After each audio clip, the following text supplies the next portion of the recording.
அனைத்து நண்பர்களுக்கும் என் இனிய மாலை வணக்கம். ஸோ இன்னைக்கு மார்க்கெட்டு எப்படி போயிருக்குன்னு எல்லாருமே பார்த்துருப்பீங்கன்னு நினைக்கிறேன். பட் பார்க்காத நண்பர்கள் இந்த வீடியோ பார்த்து தெரிஞ்சுக்கங்க. ஸோ இன்னைக்கு ஃபர்தரா மார்க்கெட் பார்த்தீங்கன்னா நல்ல வைடாகவே நல்ல ஒரு அப் ட்ரெண்ட் மூவ்மெண்ட்ல க்ளோஸ் ஆயிருக்கு.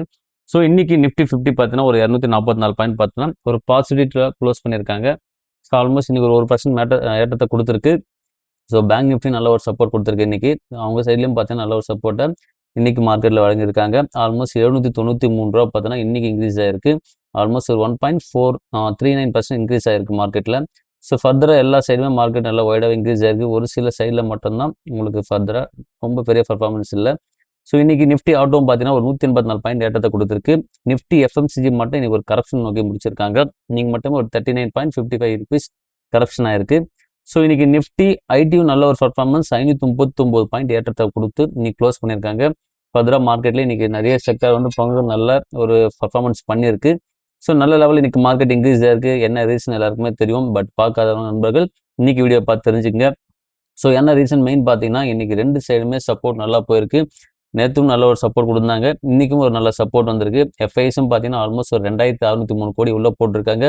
டிஐஸும் ஆல்மோஸ்ட் ஒரு 2019 கோடி உள்ள போட்டிருக்காங்க. இதனால தான் மார்க்கெட் மேலே ஏற்றத்துக்கு கொடுத்துருக்காங்க. சப்போஸ் நெக்ஸ்ட் வீக் மார்க்கெட்டில் கம்பல்சரி இறக்கிறதுக்கான வாய்ப்பும் இருக்கு. ஸோ நல்ல ஒரு ஆப்பர்ச்சுனிட்டி கிரியேட் ஆச்சுன்னா கம்பல்சரி நான் ஃபர்தர் அப்டேட் பண்ணுறேன்.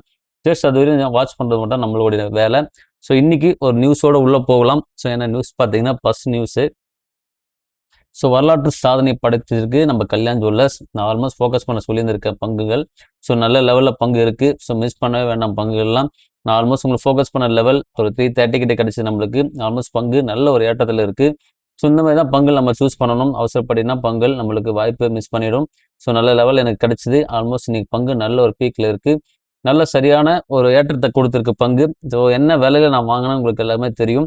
ஒரு 330 கிட்ட நான் வாங்கியிருந்தேன். அப்பயே சொன்னேன் கன்சிடர் பண்ணுங்க, மிஸ் பண்ண வேண்டாம் இந்த பங்குலாம் சொல்லிட்டு. நம்மளோட ரேஞ்ச் இதுதான். ஸோ இன்னைக்கு பங்கை பார்த்தீங்கன்னா ஆல்மோஸ்ட் 500 கிட்ட போயிட்டு இருக்கு. 476 ரூபா ட்ரேட் ஆகிட்டு இருக்கு. ஸோ அதனால தான் சொல்கிறேன் ஒரு சில பங்கு நம்மளுக்கு ஆப்பர்ச்சுனிட்டி கிரியேட் ஆகும். அது கம்பல்சரி நம்ம ஹோல்ட் பண்ணினா நல்ல ப்ராஃபிட் கிடைக்கும். ஸோ நானும் மினிமம் குவான்டிட்டி தான் பை பண்ணேன். நல்ல ப்ராஃபிட்டில் இருக்குது பங்கு. ஆல்மோஸ்ட் இன்னைக்கு மட்டும் ஒரு 7.5% ஏற்றத்தை கொடுத்துருக்கு. நேற்றும் ஒரு நல்ல பர்ஃபார்மன்ஸ் கொடுத்துருந்தது. இன்னைக்கு மட்டுமே 476 ரூபா ட்ரேட் ஆகிட்டு இருக்கு. ஸோ இதனால தான் நான் சொல்கிறேன் நல்ல ஒரு எல்லா பங்கும் பொறுத்த வரைக்கும் நம்ம பிடிக்க வேண்டிய ரேஞ்ச் அதுதான் மஸ்ட்டு. ஸோ அந்த ரேஞ்சை பாருங்கள். இந்த ரேஞ்ச் நல்ல ரேஞ்ச் நம்மளுக்கு கிடச்சிது. 330 இதெல்லாம் பார்த்தா நல்ல ஒரு லெவல் நம்மளுக்கு. இப்போ பங்கு போய் பிடிச்சிங்கன்னா பிடிக்கவே முடியாது. நல்ல பீக்கில் போயிடுச்சு பங்கு. நேற்று ஒரு ஏற்றம், இன்றைக்கும் ஒரு ஏற்றம். பங்கு நல்ல லெவலில் இன்க்ரீஸ் ஆகிட்டு இருக்கு. ஸோ நம்மளுக்கு ஒரு ஆப்பர்ச்சுனிட்டி கிரியேட் ஆகும்போது கரெக்டாக கேப்சர் பண்ணால் மட்டும் போதும். அந்த கேப்சர் பண்ணுற ஒரு விஷயம் மட்டும்தான் நம்மளுக்கு போர்ட்ஃபோலியோவில் பிரதிபலிக்கும். ஸோ நீங்கள் அவசரப்பட்டு பீக்கில் வாங்கினீங்கன்னா கம்பல்சரி லாஸ் ஆக ரொம்ப ரொம்ப வாய்ப்பு அதிகம். இந்த மாதிரி டிஃப்ரென்ஸை கரெக்டாக கன்சிடர் பண்ணி நம்ம கரெக்டாக போர்ட்ஃபோலியோ பில்ட் பண்ணாலே போதும். கணிசமான குவான்டிட்டியை கொஞ்சம் கொஞ்சமாக வாங்கிட்டு இருந்தாலே போதும். இறங்குதா மார்க்கெட்டில் வாங்குங்க. ஸோ ஏறும்போது ஜஸ்ட் வேடிக்கை மட்டும் பாருங்கள். ஏறுச்சுன்னா நம்மளோட ப்ராஃபிட் இன்க்ரீஸ் ஆகிட்டு தான் இருக்கும். இறங்கும்போது அகைன் நம்ம கன்சிடர் பண்ணணும். ஸோ இதுதான் நம்மளுடைய நாம்ஸ் கரெக்டாக ஃபாலோ பண்ணாலே போர்ட்ஃபோலியோ கரெக்டாக பில்ட் பண்ண முடியும். ஸோ கல்யாணம் நம்மளுக்கு ஒரு நல்ல ஒரு எடுத்துக்காட்டு. எப்பவுமே சொல்கிற ஒரு விஷயம் தான். கல்யாணம் இது வரையும் லாஸ் பண்ணதே கிடையாது. நான் 520 வாங்கி 550க்கும் விற்றுருக்கேன். ஆல்மோஸ்ட் 420 வாங்கி நான் 500க்கும் விற்றுருக்கேன். ஸோ அந்த அளவுக்கு நல்ல அளவுக்கு எனக்கு ஷார்ட் டேர்முக்கு நல்ல ஒரு பங்கு இது. நான் ஷார்ட் டேர்முக்கு நிறைய யூஸ் பண்ணியிருக்கேன். இதை நிறைய டைம் ஸ்விங் ட்ரை பண்ணியிருக்கேன். நல்ல லெவலில் எனக்கு ப்ராஃபிட் கொடுத்துருக்கு இந்த பங்கு.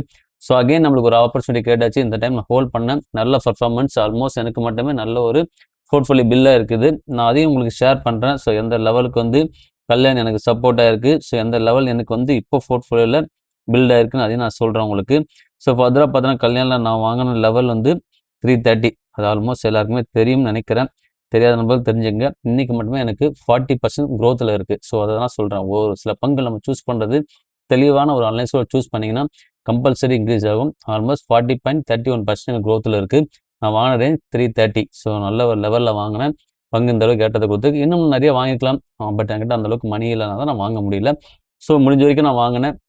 நல்ல லெவலில் பங்கு இன்க்ரீஸ் ஆகிருக்கு. ஸோ இன்றைக்கி அடுத்த ஒரு நியூஸ் பார்த்தீங்கன்னா டிசிஎஸோட Q4 ரிசல்ட் கொடுத்துருக்காங்க. கொடுத்த உடனே பங்கு கொஞ்சம் ஏற்றத்தை கொடுத்துருக்கு. ஸோ சில நண்பர்கள் பயந்துட்டு இருந்தாங்க பங்குகள் விற்கலாமா வேணாமான்னு. ஸோ ஹோல்ட் பண்ணுங்கள். என்னை பொறுத்த வரைக்கும் டிசிஎஸ் நல்ல பங்கு. நல்ல ரேஞ்ச் நம்மளுக்கு கிடச்சிது. 1980 கிட்ட 986 கிட்ட கிடச்சிது. அகைன் பார்த்தீங்கன்னா இப்பவும் ஆப்பர்ச்சுனிட்டி தான் நம்மளுக்கு. நல்ல லெவலில் பங்கு இருக்குது. வாங்க நினைக்கும் தாராளமாக கன்சிடர் பண்ணுங்கள். ஸோ இந்த வாட்டி Q4 ரிசல்ட் என்ன பண்ணியிருக்கான்னு நம்ம பார்த்துடலாம். ஜூன் 2026 பார்த்தீங்கன்னா ஸோ பிஃபோர் குவார்டர்லி பார்த்தீங்கன்னா 70,698 கோடி பண்ணியிருக்காங்க. ஸோ இந்த குவார்டர்லி இன்க்ரீஸ் ஆகிருக்கு. பெரிய டிஃப்ரென்ஸ் இல்லை. ஜஸ்ட் ஒரு 180 160 ஸ்கோர்ஸ் தான் இன்க்ரீஸ் ஆகிருக்கு.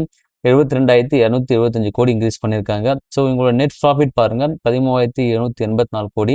ஸோ இந்த காலாண்டு வந்து பார்த்தீங்கன்னா கொஞ்சம் குறைஞ்சிருக்கு.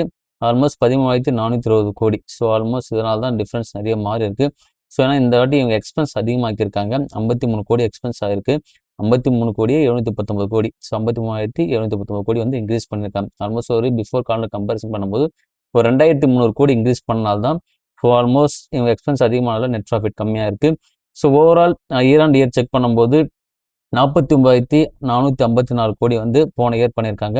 ஸோ இந்த இயர் பார்த்தீங்கன்னா 50 கோடி 50,055 கோடி பண்ணியிருக்காங்க. ஸோ பரவாயில்ல, ஓகே, நல்ல ஒரு பர்ஃபார்மன்ஸ் தான். பட் இருந்தாலும் இன்னும் பெரிய பர்ஃபார்மன்ஸ் எதிர்பார்த்தோம். ஆல்மோஸ்ட் பங்கில் நல்ல லோ ரேஞ்சில் தான் இருக்குது. வாங்க நினைக்கிற நண்பர்கள் தாராளமாக கன்சிடர் பண்ணுங்கள் டிசிஎஸ்ஸை. நான் சொல்கிற ஒரு சில பங்குகள் ஹையில் தான் இருக்கும், பீக்கில் இருக்குன்னு நினச்சிட்டு இருக்கீங்க. ஆனால் இந்த பங்கில் நான் 4,400 கிட்ட பார்த்த பங்கு. ஸோ நல்ல பீக்கில் இருந்து சரியான கரெக்ஷன் 50% கீழே கரெக்ஷன் ஆயிருக்கு. வாங்க நினைக்கிறவங்க வாங்குங்க. ஸோ இன்னைக்கு அடுத்த பங்கு நம்ம ஃபோக்கஸ் பண்ண ஒரு பங்கு சொல்லிடுறேன். ஸோ எந்த பங்கு எல்லாம் பாருங்க, எல்டிஎம் தான். ஸோ இந்த எல்டிஎம் நான் ஆல்மோஸ்ட் நல்ல ஒரு ரேஞ்சுக்கு வரும்போது நான் பிக் பண்ண சொன்னேன். அட்லீஸ்ட் மினிமம் குவான்டிட்டி பிக் பண்ணுங்க சொன்னேன். இன்னைக்கு பாருங்க ஆல்மோஸ்ட் நம்ம 3,800 சம்திங் தான் வாங்கணும். 3,600 வரைக்கும் கீழே போச்சுன்னு நினைக்கிறேன். பங்கு நல்ல லெவல் கரப்ஷன் ஆச்சு. ஆல்மோஸ்ட் பார்த்தீங்கன்னா ஒரு 3,546. ஸோ இப்போ பங்கு பார்த்தோன்னா ஆல்மோஸ்ட் 500 கிட்ட மேலே இன்க்ரீஸ் ஆயிருக்கு. நல்ல அப் ட்ரெண்ட் மூவ்மெண்ட். ஸோ அதனால தான் சொல்கிறேன், எல்டிஎம்லாம் மிஸ் பண்ண வேண்டாம். ஒரு கணிசமான குவான்டிட்டி, ஜஸ்ட் ஒரு 5 to 10 குவான்டிட்டி வச்சு வாங்கி வச்சிருந்தா நல்ல ப்ராஃபிட் இந்த பங்குலையும் நமக்கு கிடைச்சிருக்கும். நான் ஹோல்ட் பண்ணுறேன். சில நண்பர்கள் வாங்கியிருந்தீங்கன்னா கண்டிப்பாக நல்லது. ஸோ வாங்காத நண்பர்கள் வெயிட் பண்ணுங்க, கம்பல்சரி ஆப்பர்ச்சுனிட்டி கிரியேட் ஆகும். அப்போ ஃபர்தராக நம்ம ஃபோக்கஸ் பண்ணுறதை பற்றி யோசிக்கலாம். அது வரை ஜஸ்ட் வாட்ச் பண்ணுங்க. ஸோ பங்கு எரிச்சு மிஸ் பண்ணுறோன்னு அந்த கவலை வேண்டாம். மார்க்கெட்டில் 10,000 ஸ்டாக் இருக்குது. ஏதாவது ஒரு ஸ்டாக்ல நம்மளுக்கு ஒரு ஆப்பர்ச்சுனிட்டி கிரியேட் ஆகும். அதை மட்டும் ஃபோக்கஸ் பண்ணிக்கலாம். ஸோ இன்னைக்கு அடுத்த பங்கு பார்த்தோன்னா ஒரு சில பங்கு கரப்ஷன் ஆயிருக்கு. என்ன பங்கு பார்த்தோன்னா டாக்டர் ரெட்டி. ஆல்மோஸ்ட் இன்னைக்கு ஒரு 2% கரப்ஷன் ஆயிருக்கு. 1,244 இன்னைக்கு ட்ரேடிங் க்ளோஸ் பண்ணியிருக்காங்க. இந்த பங்குல இன்னும் கரப்ஷன் ஆகட்டும். நம்மளுக்கு ஒரு நல்ல ரேஞ்ச் கிடைச்சது. ஆல்மோஸ்ட் ஒரு 1,200 ஒரு 1,180 நான் பை பண்ணேன். ஸோ ஆல்மோஸ்ட் 1,157 ஒரு 2 சப்போர்ட் இருக்கு. இந்த சப்போர்ட்டை பிரேக் அவுட்டும் ஃபர்தராக நம்ம இதை வாங்கலாமான்னு யோசிக்கலாம். வெயிட் பண்ணுங்க. ஸோ இன்னைக்கு அடுத்த பங்கு பிபிஎல் தான், வருண் பெவரேஜ் லிமிடெட். ஆல்மோஸ்ட் 428 ரூபாய் இன்னைக்கு ட்ரேடிங் க்ளோஸ் ஆயிருக்கு. இன்னும் கரப்ஷன் ஆகட்டும். நம்மளுக்கு 400 கீழே கிடைச்சது பங்கு. ஸோ அடுத்த கட்ட சப்போர்ட் வரட்டும். ஃபர்தராக நம்ம இதை வாங்கலாமா யோசிக்கலாம். உங்களுக்கு நீங்கள் பார்த்தாலே தெரியும், 384 நான் வாங்கி நல்ல ரேஞ்சில் விற்றேன். அகைன் பார்த்தோன்னா கரப்ஷன் நோக்கி வந்துட்டு இருக்கு. இன்னும் கரப்ஷன் ஆகட்டும். ஃபர்தராக நம்ம நல்ல கரப்ஷன் வரும்போது உள்ளே போகலாம். ஸோ அடுத்த பங்கு ட்ரெண்டு தான் கொண்டு வந்திருக்கேன். ஸோ இதை நம்ம கன்சிடர் பண்ணலாமா ஒரு சிலர் கேட்குங்க. கன்சிடர் பண்ண வேண்டாம். ஜஸ்ட் இன்னும் வாட்ச் பண்ணுங்க, கரப்ஷன் ஆகட்டும். மினிமம் இந்த சப்போர்ட் வச்சு பிரேக் ஆகணும். ஒரு 27 கிட்ட வந்துச்சுன்னா நம்ம ஃபர்தராக யோசிக்கலாம் கன்சிடர் பண்ணுறதை பற்றி. ஸோ அது வரையும் ஜஸ்ட் வாட்ச் பண்ணுங்க. நம்மளுக்கு நல்ல ரேஞ்ச் கிடைச்சது 2,197 ரூபா. இப்போலாம் விட்டுட்டு இப்போ வந்து வாங்கலாமான்னு கேட்காதீங்க. ஏன்னா இப்போ பீக்கில் இருக்க பங்கு. இன்னும் கரப்ஷன் ஆகணும்னா ஃபர்தராக நம்ம ஃபாலோ பண்ணலாம். ஸோ அடுத்த பங்கு ஆர்இசி தான் கொண்டு வந்திருக்கேன். இன்னைக்கு பெரிய கரப்ஷனும் கிடையாது. பட் ஆனால் நியூட்ரலாக ட்ரேட் ஆகிட்டு இருக்கு. 352 இன்னைக்கு ட்ரேடிங் க்ளோஸ் ஆயிருக்கு. நம்மளுக்கு ஒரு 325 அந்த மாதிரி ரேஞ்சில் நான் பை பண்ணேன். 305க்கும் கிடைச்சிது.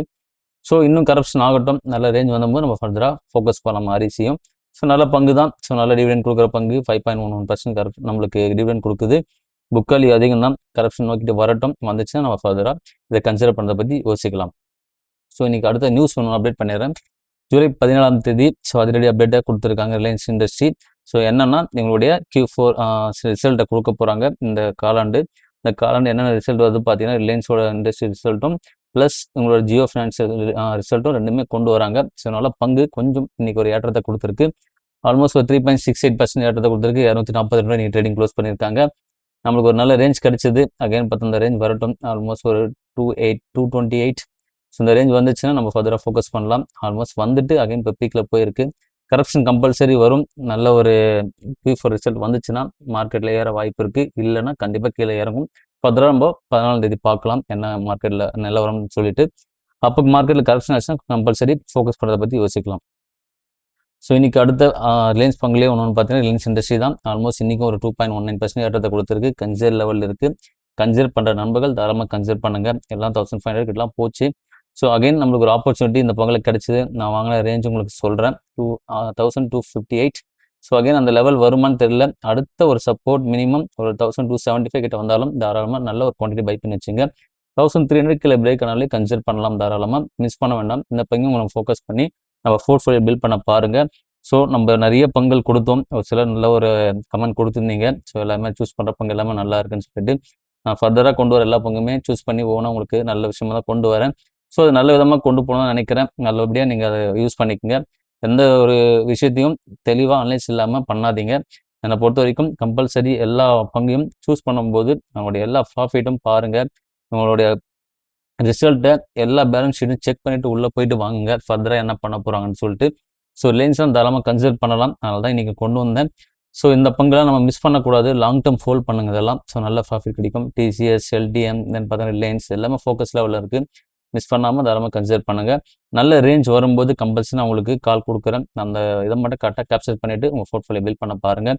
ஸோ இன்றைக்கி வீடியோவில் சிம்பிளாக ஒரு சின்ன விஷயத்தை அப்டேட் பண்ணியிருக்கேன். கண்டிப்பாக யூஸ்ஃபுல்லாக இருக்கும்னு நான் நினைக்கிறேன். ஸோ ஃபர்தராக நாளைக்கு வீடியோவில் பார்க்கலாம். ஸோ எல்லா நண்பர்களுக்கும் நன்றி. இந்த வீடியோ பிடிச்சிருந்தா லைக்ஸ் அண்ட் கமெண்ட் சப்ஸ்கிரைப் கொடுங்க. உங்கள் ஃபேமிலி அண்ட் ஃப்ரெண்ட்ஸுக்கு எல்லாமே ரெஃபர் பண்ணுங்கள். வீடியோ பார்க்க சொல்லுங்கள். கம்பல்சரி எல்லாருக்கும் ஒரு புரிதல் கிடைக்கும். ஸோ நாளைக்கு வீடியோ பார்க்கலாம் நண்பர்களே. எல்லா நண்பர்களுக்குமே நன்றி.